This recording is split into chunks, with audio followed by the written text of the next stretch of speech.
All right. It says we are live. Welcome, everybody. This is my October Gospel Tangents Live. And so, I want to just reach out to everybody. I've been just crazy busy. I've been really excited about the fundamentalist temple that I visited this weekend or a couple weekends ago.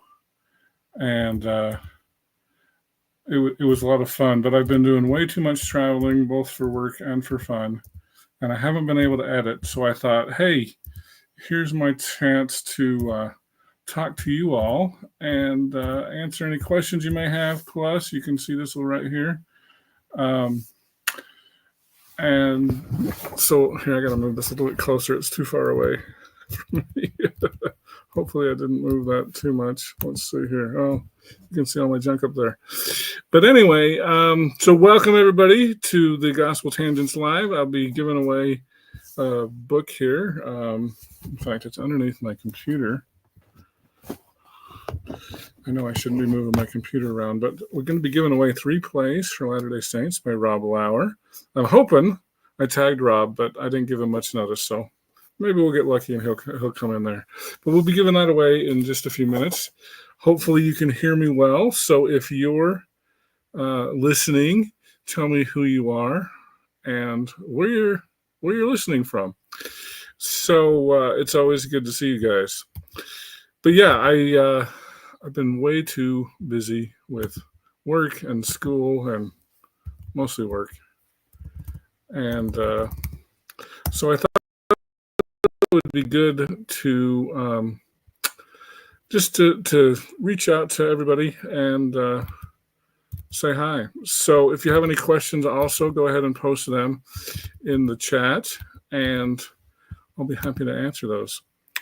So let me know who's here, by the way. I know there's a few people here, so say hi. Let me know you're here. Also, well, I guess it tells me if you're on YouTube, Facebook, or LinkedIn. I should give away something to somebody from LinkedIn, because I don't think I've ever had anybody say, hey, I'm watching on LinkedIn. Probably too busy working or something. But anyway, yeah, so it was fun to talk to Rob Lauer. I'll just mention a couple things from that interview that I thought was really cool. I've recommended it to a few people, especially, some people. I've been talking to a lot of people lately. I talked to one listener within the last month, and he was like, so how do you reconcile such and such? And I think back both to Rob as well as Bill Smith, who was an early listener, and because I asked him, so how do you reconcile D&C 132 with biblical polygamy? And he's like, it's not reconcilable. So I know that answer is not good for everybody, but I think it's the right answer a lot of times. How do you reconcile whatever? A lot of times they're not reconcilable, and I'm fine with that answer.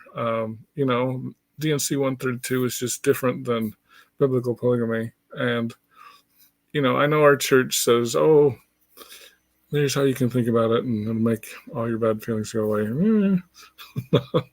That's not always true. I think it's better just to say, hey, this isn't reconcilable, and it's different, and I'm okay with that. So some people aren't, though. That's the problem. Some people aren't okay with it. So anyway, so I know a few more listeners have come in. So pop in, tell me who you are, or where you're watching from. I'd be curious. So the other thing with Rob that I thought was really cool, and I mentioned this to somebody who was kind of struggling with the church, and he was like, why I don't have to accept all the cultural stuff.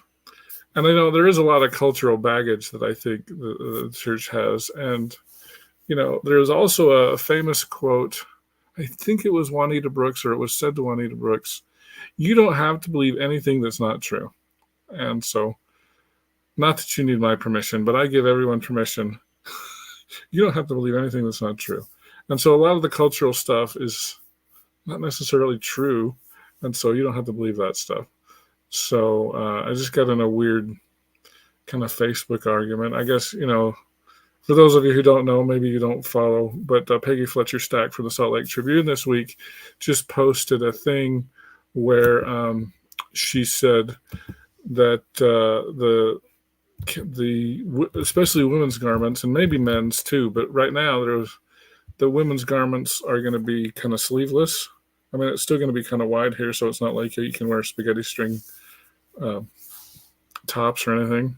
But they're not going to go down here on the shoulder, and so a lot of people joke about porn shoulders, which a lot of people.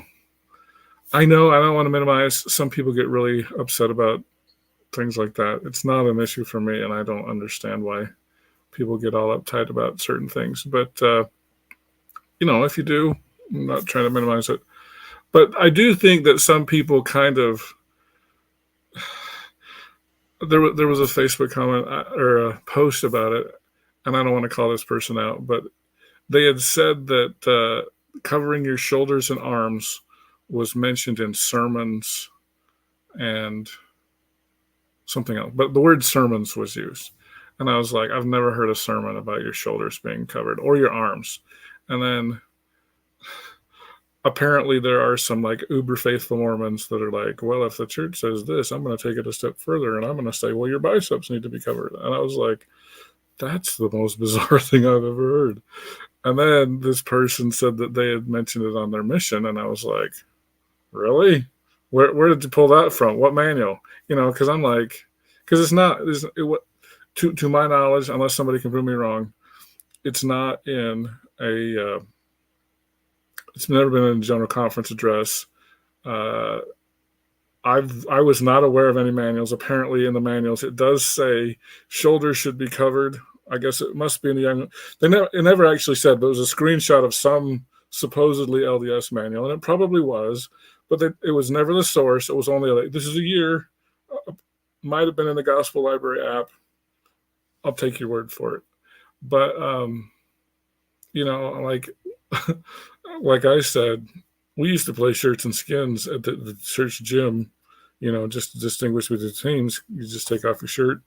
And we didn't play with a lot of girls. I mean, I played with the girls occasionally, but they were always on the shirts team because it wouldn't be good to take off their shirts. But the guys, we just took off our shirts, played church gym. It was no big deal. So maybe that's a double standard. But anyway, I'd never heard about you got to have your biceps covered. And I think this person was embellishing a little bit. We kind of had a little conversation offline, and, he was taking things a little bit too far, and he felt bad about taking things too far. I was always the missionary that was like, when you heard you could take the sacrament with your right hand, I was like, whatever, I'm taking it with my left. Like, that's dumb. Like, that's just a cultural thing. And I know President Nelson said that. Hopefully I don't get in trouble with President Nelson, but, sometimes I take it with my left hand. I live on the edge, I'm edgy, so whatever. But there are certain church members who take things way too far. So anyway, I think, and Rob kind of mentioned that. Why do I have to give up the good things of Mormonism? Because I don't like the culture. And so that's kind of why he started Reform. Well, he didn't start it, but that's why he joined Reform Mormonism, because it's kind of like Mormonism your way. You can do it what you want. And I think, some people get tied up in church culture and that sort of thing, and it can be a little bit hard to extricate yourself from that, I guess. But I think you can live Mormonism your way within the church. Now, if I was gay, that would be a different story, because that would be really, really hard. Or, long time single, or if I was a woman and I had, I got yeast infections from wearing garments or whatever. Okay, well, you know what? Live it your way. You don't have to live it like just do the best. Like, God doesn't expect you to get sick all the time. So, even in the temple, there are different hand gestures, and like, well, what if you don't have a right arm? Do it with your left. Like, it's not, you can deviate a little bit. It's okay. So, God will accommodate things, and God will understand, and some Uber members won't, but there's more accommodations there than you think. And if you need to take a step back and maybe reduce your church activity because it's driving you crazy, I give you permission. I'm not the prophet or anything, but I do. So I think we need to like make it work for us, you know. I mean, anyway, I'm I'm worried I'm getting off into dangerous territory, but anyway. So anyway, I'm glad to have everybody out. Everybody seems to be very quiet today, but go ahead and ask a question. I mentioned to a friend up in Logan, I went to Bomza last weekend. I think I posted photos on Facebook. I can't remember. But, you know, my friend Christopher Thomas from Tennessee was there. It's always good to hang out with Chris. But I met a semi-often listener, and he was like, you should do a Q&A. And I was like, yeah, well, if people would ask me a Q, I would give an A. So put some questions there.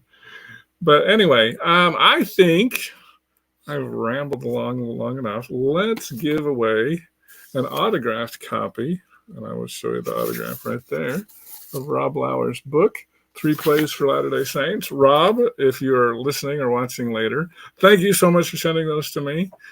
I don't really have a place here. I got this new little Turner thing, and I decided, you know, it's kind of cool. Oh, it's on the wrong side here.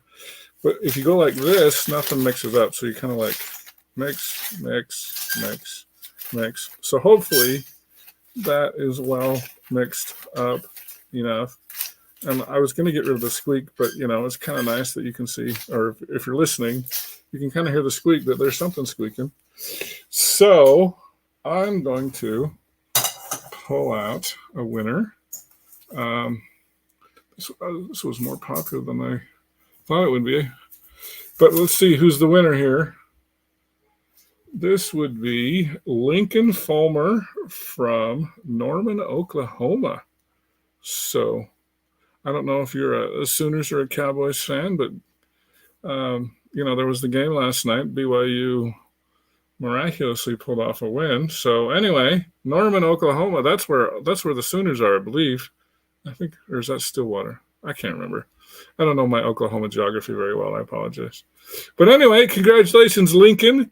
You are the winner of 3 Plays for Latter-day Saints by Rob Lauer, including Digger, the Beehive State, and the Blessings of Jacob. And, oh, my friend Stephen Carter wrote a foreword for,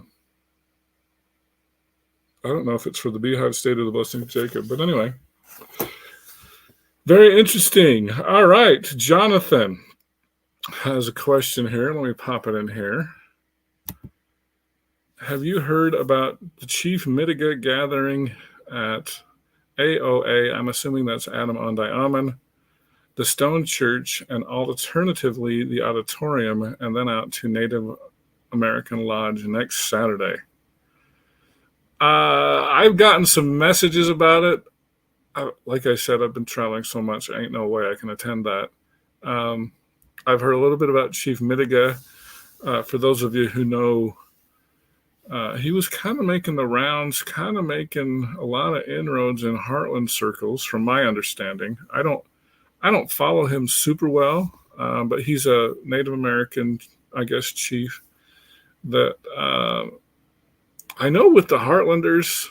I've talked to a few Heartlanders where he was kind of making inroads, like, hey, the Book of Mormon sounds like these Native American stories and that sort of a thing. But then he kind of started ripping on the LDS Church a little bit, and so that kind of ticked off some of the Heartlanders. So that's kind of what I know. He's kind of he's Native American, and he kind of gives some credence to some of the stories about brothers coming to America or something. I haven't watched it that much. But I've heard about it. There's a gathering in Independence, and I didn't know all the details there. But I'm too busy and can't go. So I go a lot of places. I had to laugh because Alex Baugh, who teaches at BYU, he was a former guest, and we talked about Hans Mill Massacre and the Missouri persecutions. I saw him at Whitmer, and he goes, "Rick, you're like the Holy Ghost. You're everywhere." So that was funny. I get around a lot, but I don't go everywhere. So anyway, Alex is a funny guy. Let's see. I was going to look. I'm not on my regular computer because this one has a little bit of a better camera. I was going to talk about some of my past episodes. I'm trying to remember. So Rob Lauer, that was a lot of fun. The William Marx biography I thought was fantastic with Cheryl Bruno and John Dinger. That brings up another topic I wanted to talk about. I just remembered. So some of you have seen or may have heard, I posted a thing on Facebook a couple weeks ago. I got to go to the sneak peek of 6 Days in August. And so I just thought I'd kind of give my very mini review of it. I was able to attend kind of I think they called it a marketing fireside, or it really was kind of a marketing fireside. They built it as a fireside, but it was, it was trying to build some momentum for the movie. And I thought it was a good movie. So I do remember Daniel Peterson getting up before the audience. And one of the first things he said was, "I'm tired of people ragging on Brigham Young and like he's the worst person ever. And so we're going to make a movie where Brigham Young's the good guy."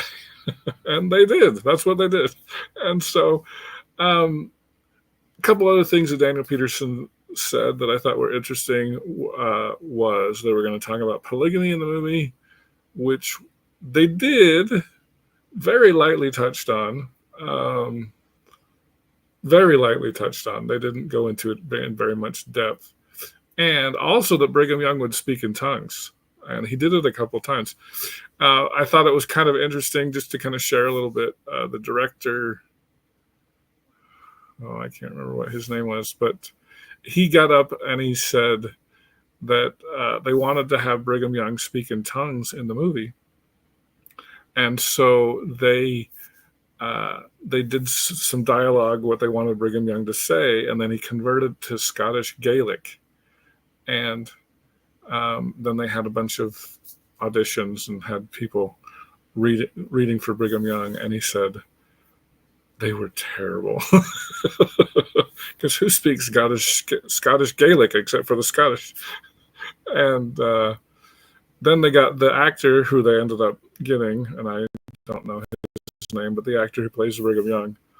And he talked about it, and apparently he had served a mission in Norway, and so instead of speaking Scottish Gaelic, he spoke Norwegian. At least that's the way I understood it. and the director was like, "Yes, that's the guy who needs to be Brigham Young." So I did just run into a guy, believe it or not, from Norway, and just at the Book of Mormon Studies Association. And I don't know, I was like, "You should go see it.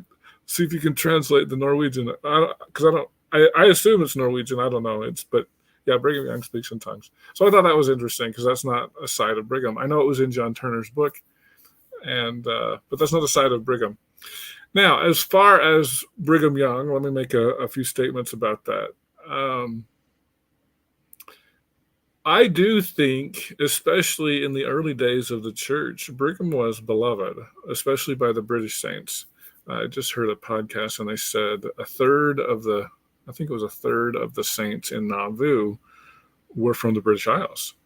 And so, the reason why most of the saints followed, especially the British saints, followed Brigham Young from Nauvoo to Utah was because he was beloved. So I don't think when they portrayed Brigham, so it was kind of like a Brigham and Joseph kind of a buddy movie. Like they were great buds, and I think they were. I do. And so, this was a movie to make Brigham Young look good, and it does. It makes him look really good. It was a little strange to me at the end. I shouldn't be giving spoilers, huh? Well, you guys gotta know the basic plot, right? Joseph Smith gets killed. Brigham Young takes over. We know that. So I'm not giving that away. But But at the end, like there was the scene, and another thing that Daniel Peterson said was they wanted to make this very historically accurate, and so there was some good things. The one thing that really surprised me at the end that I thought was pretty common knowledge by now was, the transfiguration of Joseph. And it's funny because when I posted about it, because I hadn't seen the movie yet, and people were joking, oh, are they going to transform Brigham into Joseph? And I remember thinking, I don't think so. Because, it seems like Richard Van Wagener, he was kind of the first historian that said all of these accounts of Brigham Young transforming into Joseph Smith didn't occur for 30 or 40 years. And so in the movie, when there's that kind of showdown between Brigham Young and Sidney Rigdon,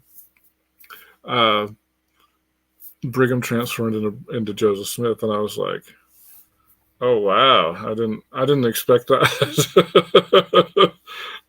Because I know there are accounts, but they're later accounts, and I thought the historians' consensus was that really didn't happen, but they put it in the movie, so I was kind of surprised about that. The other thing that kind of there's a couple other things that kind of surprised me about that movie was William Marx. So I started talking about Charles Bruno and John Dinger's book, The Biography of William Marx, which I thought was fantastic. It was really, really good. This movie was shot from Brigham Young's perspective, and Daniel Peterson had said that they weren't trying to make Thomas Sharp the villain. But I don't know how you make a movie about the martyrdom of Joseph Smith and Thomas Sharp's not the villain, and he was. I mean, they tried to make him look as good as they could, but I mean, he was responsible for the mob that killed Joseph Smith. I don't how is he not the villain? I lost my train of thought there. I'm going to go to Thomas Sharp for a minute. One of the interesting things about Thomas Sharp, I know it was about William Marx, but one of the interesting things about Thomas Sharp was, it is in the historical record that, so maybe I should back up. For those of you who don't know who Thomas Sharp is, he was the editor of a rival newspaper in Warsaw, Illinois called the Warsaw Signal. And so basically he wrote some really incendiary things in his paper. They did include in the movie that Joseph Smith had written a letter to Thomas Sharp saying, I want to cancel my subscription. This is a pack of lies, and I want you to publish this in the paper. And so Thomas Sharp did. It's kind of a funny little story there. And but before that letter, Joseph Smith had invited Thomas Sharp to I think it was the groundbreaking ceremony for the Nauvoo Temple. So that's true. That really happened. Nobody knows what was going on between Joseph and Brigham at the time. So any conversation is completely invented because nobody knows. Nobody knows. So I thought it was interesting because Daniel Peterson had said we wanted to talk about polygamy. And so one of the things that they, took some license to, but based in historical fact, was so Joseph is sitting in his Nauvoo Legion uniform and, like a parade going by or something. And so he's sitting there kind of talking to Thomas Sharp. And Thomas says, so do you have more than one wife, Joseph? Kind of sneeringly. And Joseph, this is my interpretation, kind of gives a Weasley answer like, oh, it's in the Bible. It doesn't really answer the question, but kind of doesn't deny it either. And so I was cool with that. I thought, they're trying to get the polygamy in there. The other thing with regards to polygamy that I thought was interesting choice, I'll say it that way. We all know that when Hiram Smith learned about polygamy, he kind of I'll say selling point. I don't know if that's the best word to use, but I'll use it because I don't have a better word. The selling point to Hiram was, hey, your first wife died. You can be sealed to her as well as your current wife. And so it was kind of sold as kind of serial monogamy. You can have both wives in the next life because you love them both. And so that was kind of a selling point for Hiram. And he was like, oh, yeah, that makes sense. And so it also seemed to be a selling point for Brigham. I don't know Brigham's history as well, but apparently his first wife died. And so when it was sold, and I use that term loosely, when it was sold to Brigham Young, it was kind of the same way as with Hiram. Hey, you can be sealed to your first wife. I don't remember if that was Marianne Angel or if that was the second wife. But anyway, you can be sealed to your current wife and your previous wife as well. And I was waiting because there's a famous quote from Brigham Young that when he learned about polygamy, he desired the grave. Well, that wasn't in the movie. I was really surprised. And they made Brigham's acceptance of polygamy just like Hiram's acceptance of polygamy. And I was like, okay, that was an interesting choice. I mean, there might be some validity to it, but I think there was more than that. I don't know. So that was an interesting choice. But the other thing that really surprised me about the movie, and I like the movie, I would recommend I just saw Daniel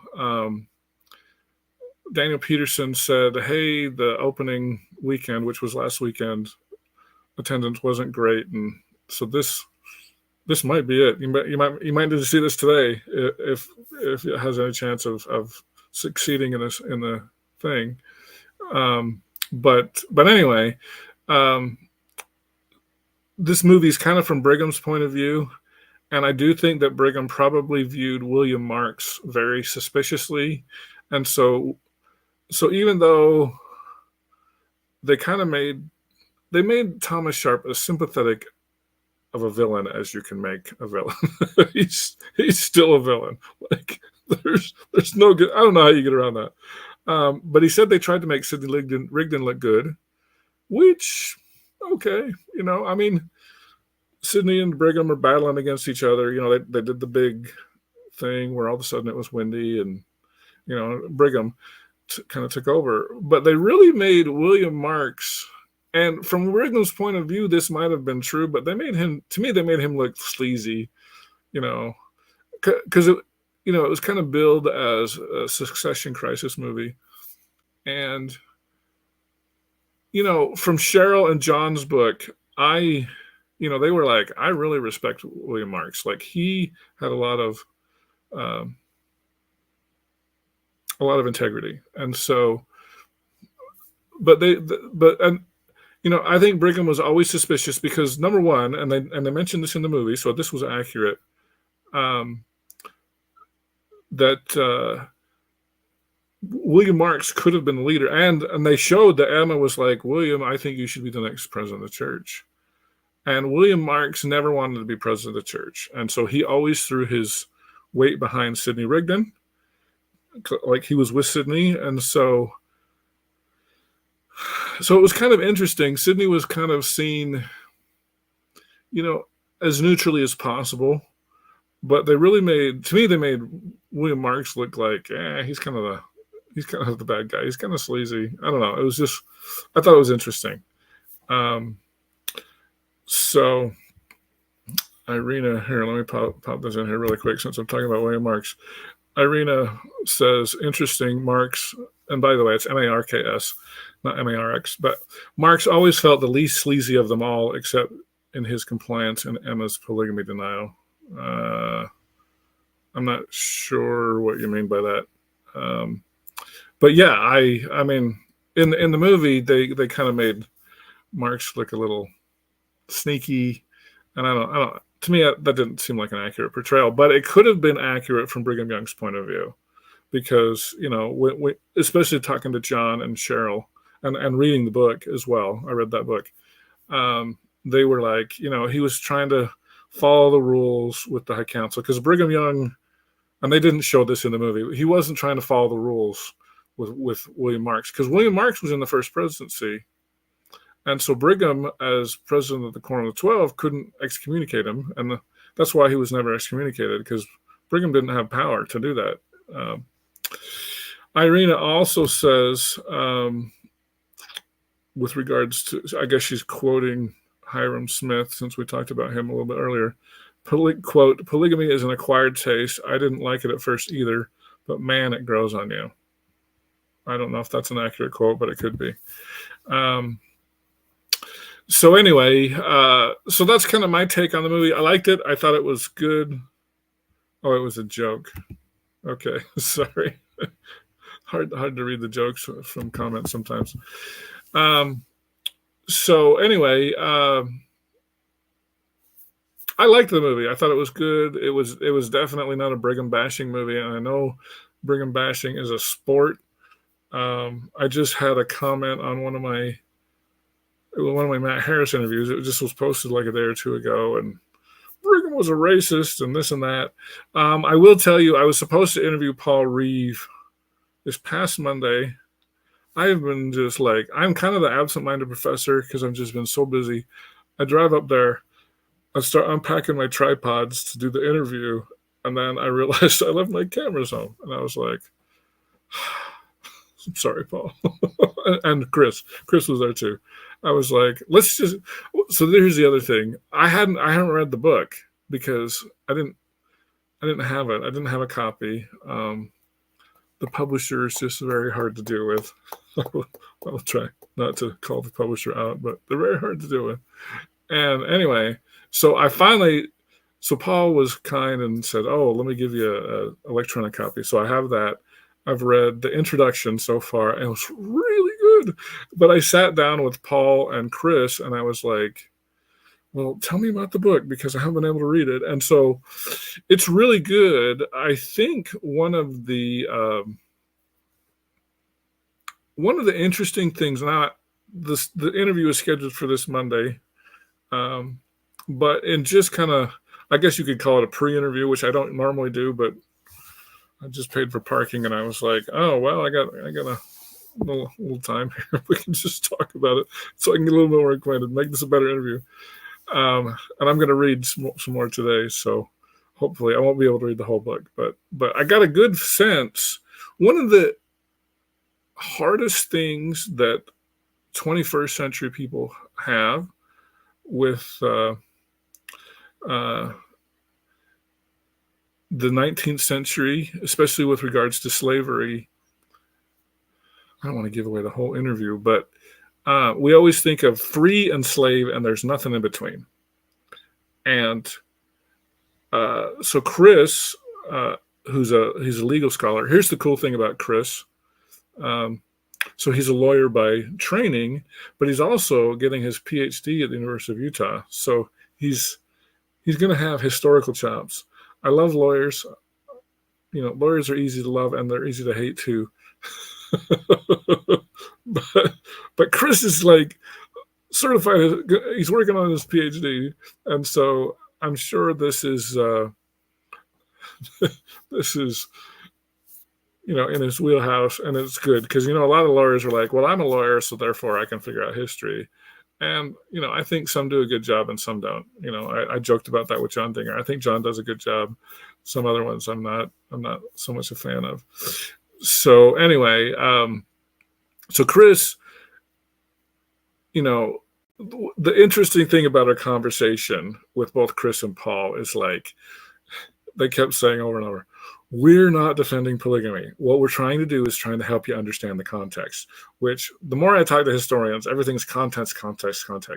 And so, so this act in relation to service was, first of all, it wasn't an act in relation to slavery. I don't want to give away too much in the interview, but the reason service was in there, it was because, and this is kind of mind blowing to me, but Brigham viewed Utah as essentially a free state, not a slave state, and I was really like, what? I kind of pushed back on that. I was like, what? I wish I'd had my cameras. But anyway, so, they're trying to get into Brigham's head. And in Brigham's mind, Utah was not a slave state, even though they passed a law allowing slavery in Utah. I will just mention here briefly, California was a free state. This was an interesting stat that I just read just yesterday, because I was reading it yesterday. Utah was a free state. California was a free state, but had 1,500 slaves in a free state. And I was just like, wow. Utah at most had, I think on some of the census records, it was like 50 or 60 slaves. It was probably more than that, but probably less than 100. So California, free state California, had way more slaves in a free state than Utah ever had. And Oregon also had some interesting laws and debates with regards to slavery. So anyway, so that was kind of interesting. Jonathan has a question here. Who are the Brigham Bashers? Are you not on the internet? Are they members who don't believe Joseph was a polygamist? Oh, there are so many Brigham Bashers out there. So both members and non-members, what do they bash Brigham on? Everything. They bash him because of his polygamy. Polygamy deniers bash him because of his polygamy. Pro-polygamy people bash him for his polygamy. When I say pro-polygamy, people who believe Joseph practiced polygamy don't like his racism. And, so that's kind of the interesting thing with talking with Paul. Because I think, anyway, I would say the majority of both LDS and non-LDS historians have some serious issues with Brigham Young, like serious. The Utah War, the Mountain Meadows Massacre, like there's lots of stuff to bash Brigham on. So whether you're a member of the church or not, Brigham bashing is a sport. And I'm surprised you haven't heard that. But yes, so both members and non-members bash Brigham. And then Jonathan, Arena was responding to Jonathan. I would imagine RLDS and Strangeite would be default Brigham bashers. Yeah, but LDS too. Arena puts another comment here. Slavery was one thing, but the role and status of free black people was a different issue. It is not that simple. I agree with you. And that's one of the interesting things, talking with Chris and Paul, was the law had its rationales, but how that affected people on the ground. So, for example, I don't want to give away too much of this interview, but for example, one of the stipulations of the law was that a slave could not leave the territory of Utah, or Deseret at the time, without his consent. Well, if you're a slaveholder in the South, you didn't give a crap about consent. And so Utah was trying to be like, hey, we're not like the South. We're going to try to give consent. We want the slaves to give consent. Now, we've got power dynamics here. But some of the slaves would know this, and they'd be like, okay, if you want me to leave the state with you, you have to free me in 10 or 20 years. And sometimes the slaveholder agreed to that. And so anyway, so Brigham was trying to make, now on the ground, like indentured servitude, we don't talk about that a lot, but like, you'd have immigrants from England. They didn't have any money to get here. So they would promise to be indentured servants when they got here to pay off the cost of the trip from England to the U.S. or whatever. And so this act in relation to service was not only regulating slavery, but indentured servitude. Now, as an indentured servitude, was it really that different than slavery? On the ground, not a lot. But in the law, they were trying to make a distinction. So that's interesting. Irina also says, I feel Brigham was a very good leader from Joseph's death to the initial Utah settlement. Went downhill from the hand cart company days, my personal opinion. Yeah. So that's a valid opinion. So anyway, so that was that. Did I cover everything there? I think I did. So before this interview, just to give you guys an update, I'm working too many jobs. You guys all need to help me quit my job so that I can devote more time to the podcast. I am probably going to be making some changes with regards to the podcast, and so that's kind of in the works. But I haven't had time to make changes. I haven't even had time to get my regular editing out. I just finished right before this interview. I've been working on Joe Geisner's podcast for weeks. You'll notice, well, I'll mention this in the interview, it was my first podcast that I used the cell phone, and it went long. And so, because I'm getting out to mine and I'm leaving my cameras home. So I did it on my cell phone. So the lighting's not as good as I normally like. But anyway, I got the interview because he was leaving town. I didn't have time to get this new thing.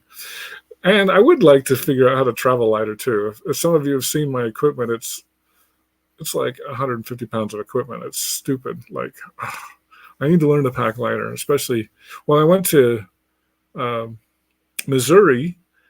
I just used my cell phone, and it was okay. The indoor lighting's always a little harder than the outdoor. And we had good weather, so it was fine for outdoors. But it would have been a lot harder if I had interviewed anybody.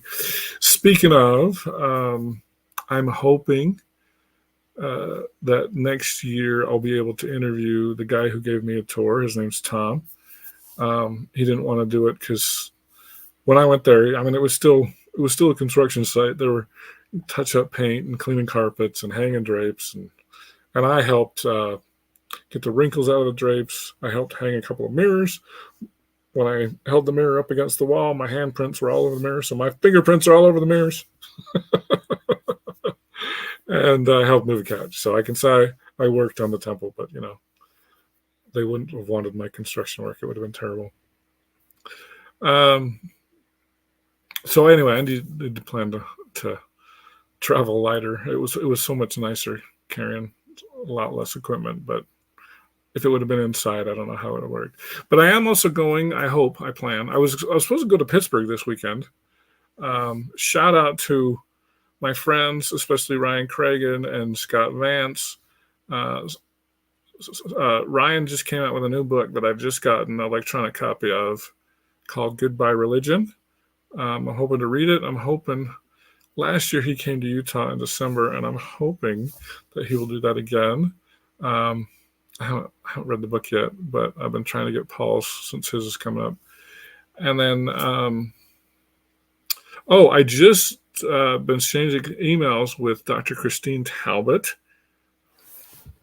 Oh, look at it. It's on my shelf. She was like, hey, you should read my book. I'm like, I already read it. It's a great book. And it's on Sonia Johnson. It's a topic I've wanted to talk about for a long time. So Christine's written a small book. This comes from University of Illinois Press. Nice little small book. It's a fantastic book. I learned a lot about Sonia Johnson that I didn't know. So if you don't know who Sonia Johnson is, she was a feminist Mormon housewife working for the Equal Rights Amendment when President Kimball came out in 1978, I think it was, and said the church was against the Equal Rights Amendment. She became infuriated and did a lot of campaigning against the church and for the Equal Rights Amendment. And so she was excommunicated. And so it was a really interesting book. And so I'm excited to talk to Dr. Talbot. She teaches at the University of Northern Colorado in, I think, Greeley, Colorado. They're a big Sky team, so I kind of know a little bit about them. So anyway, I had heard her speak with Matt Harris at Mormon History Association and touch base with her. And so I'm very excited. So that'll be coming up here in a few months. to talk a little bit about Sonia Johnson. So also, I guess I'll just give you some other stuff coming down the pike. Christopher Smith, I just recorded my intro and outro. He's written a couple chapters in Secret Covenants. Here, I will actually tell you what the chapters are titled so I don't get them wrong. His first chapter is titled A Revelation to Get Him a Wife. Joseph Smith's marriage proposals to Emma Hale and to prospective plural wives. One of the things that Chris says, and by the way, Chris is not LDS. I keep thinking he lives in New Mexico, but he's moved to New York. And he's kind of like Christina Rossetti in two ways. One, not LDS, and number two, he's kind of retiring from Mormon studies because he can't make any money in it. So I feel your pain, Chris.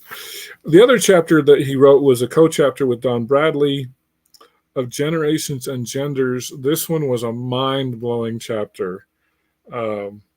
Fanny Alger and the Adoptive Origins of Ritual Sealing.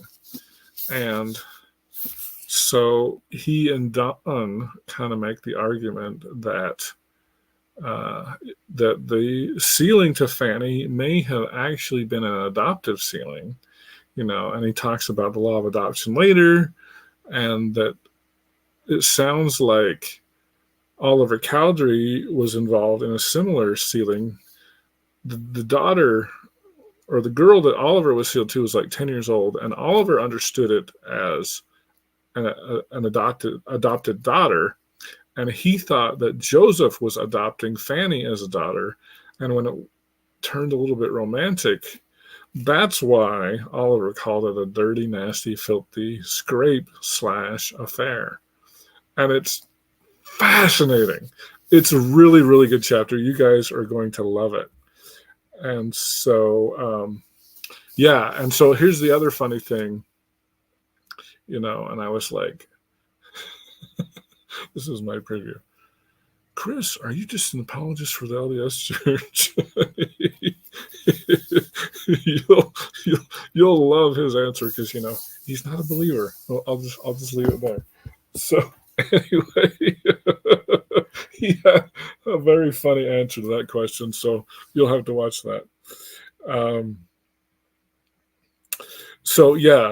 Here I'll post her comment. Adoptive sealing to Fanny, that would make it less creepy and sarcasm.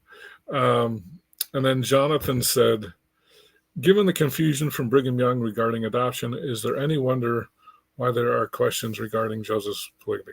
Well, I will quote Cheryl Bruno on it.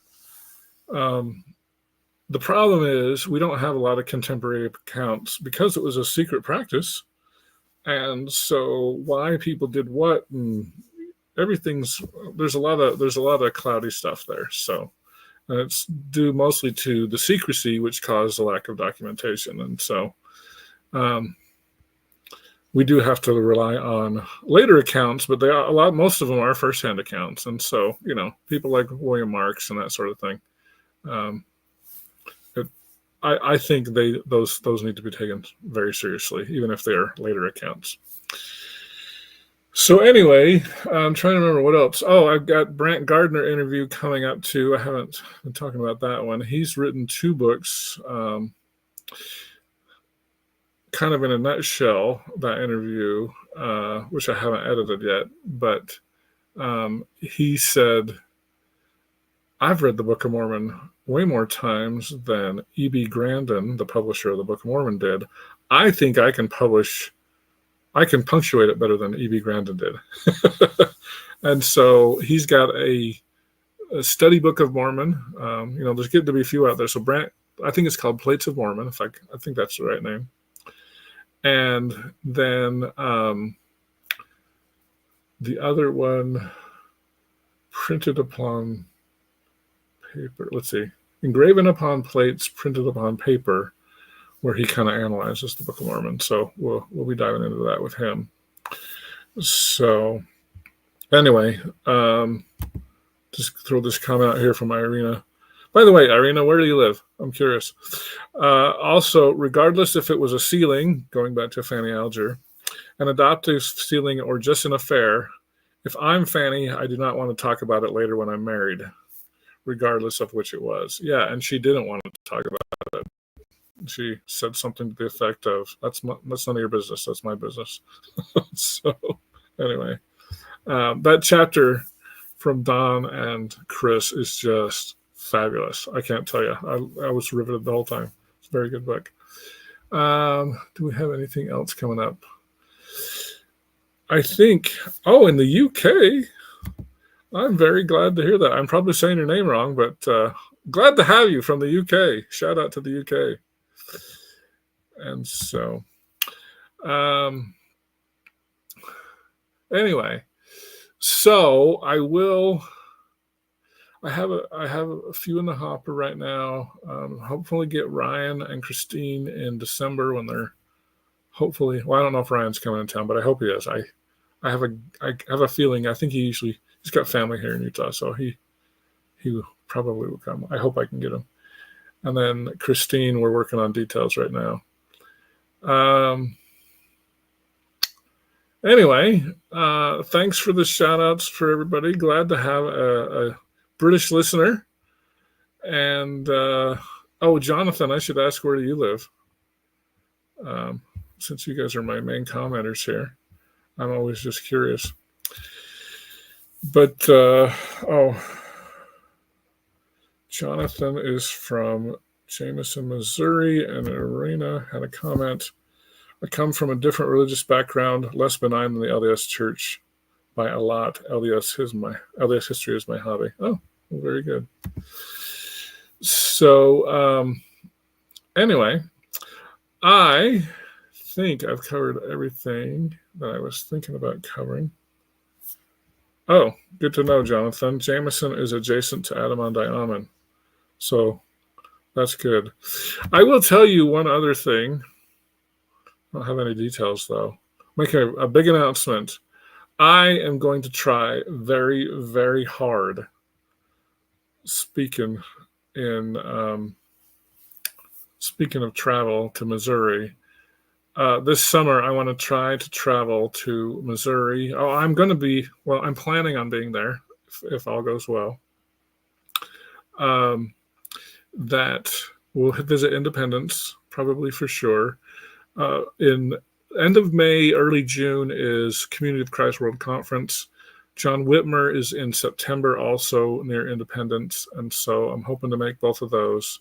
But I also want to do a tour of and I don't know. Actually, I need to talk to a guy. We're going to try to get a trip together. And right now, and I'm worried that this is going to be expensive because I want to hit all the fun stuff. I want to go to Independence, and I want to go to Nauvoo, and I want to go to Wisconsin and visit Voree with Bill Shepard. I'm worried that Bill Shepard, I think he's in his 80s. I'm worried his health is, I don't know. I probably shouldn't speculate, but I'm worried his health is suffering. And I know his wife is not doing well. But I would love to go to Beaver Island, Michigan, and I'm going to try very hard with Vicky Speak, Kyle Bashirs, John Hamer, and, we'll probably, I don't know if Bill Shepard will go, but those three for sure. Want to plan a trip to Beaver Island. I was talking to Locke Mackay, the Community of Christ Apostle, and he said, don't take the ferry because it's very rough. But you can take little planes like Cessnas. There's a tiny airport in Beaver Island, which I guess Locke would recommend instead of the ferry. But I think the ferry is going to be cheaper. And I'd also like to hit Palmyra. So I know that's a lot. And, while you're in Palmyra, you might as well go to Pennsylvania and go to Susquehanna River and all that sort of stuff. So anyway, that's an aspiration this summer. So save up your money. Let's go to do some church history tours. I don't have any details, but hopefully I want to do that. And so I'd love for you guys to come with me. Let's see here. There were some funny things here. Jonathan said he also lives in Spanish Fork. And Irina, hopefully I'm saying that right, just wanted to say you live in Eden, which is Adamandaman. Midwest Mormon says thanks for all you do. Jonathan says Eden with bugs, Eden, but Eden like foliage. So yeah, you don't want to get any chiggers or midges or anything. And Irina said bugs is in midges or termites. Yeah, there's a lot of bugs. Like you'll get bit by ticks, bugs, mosquitoes, midges. Yeah, stuff you don't want. John Hamer would be great, and I haven't even. Well, I've been talking about this for years, but I'm going to try very hard to make this happen. And so, and Kyle Bashir's and Vicky Speak, they're kind of the bigs. Yeah. Anyway. Carthage Jail is definitely worth the trip. I've recorded videos that I haven't posted yet, and I can't remember. I think I haven't posted my Carthage video yet, but yeah, I would agree with that. Irina, okay. I will try to do better. But I'm glad to have you in the UK because it's probably evening in the UK, I would think. So thanks for staying up late with us. It's middle of the day here. So anyway, I will let you go. And so if you live nearby, or Irina, come to America and go on a church history trip. I haven't got the details planned. Maybe we should plan it with World Conference. I don't know. I'm probably going to try to do it in between semesters, and we'll see how that works. So anyway, thanks everybody, and we'll talk to y'all later.